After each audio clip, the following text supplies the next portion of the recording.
From Operation Asha, I have learned about tuberculosis being a major economic issue in India that seems to be ignored.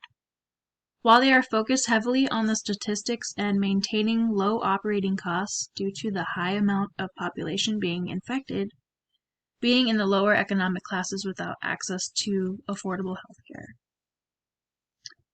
A situation that I am aiming to improve in my personal life would be my savings account.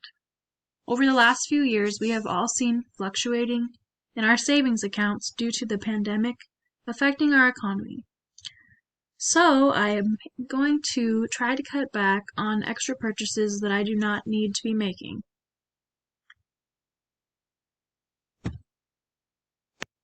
Part of my action plan is to be making basic necessity purchases only and cut out the unnecessary things that I spend money on each week. So far, the measures of my successes this week have been a short period of time. There has still been a positive increase in the funds in my account instead of a decrease due to cutting back on purchases. When approaching my scenario, I spoke with my husband about this experiment and asked him to try cutting back on purchases this past week as well.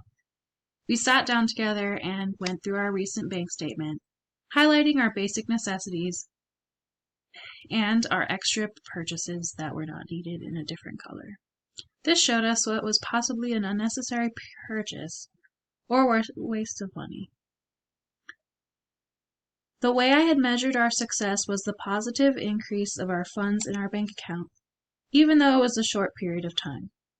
A comical surprise was hearing my husband talk to one of his friends about how I skipped my nail appointment this week to do an experiment for school to save some money in our savings account. I noticed that we were less stressed about funds because we had been more cautious this week with purchases. Since we have been thinking twice about buying items, I have started to notice myself stopping from making an unnecessary purchase.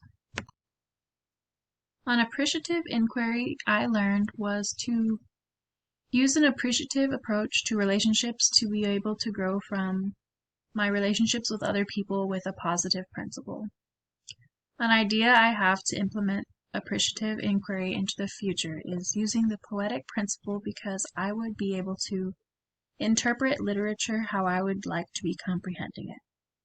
I would also like to implement the simultaneity principle since I like to always look further into what is initially presented so I'm able to learn more from them.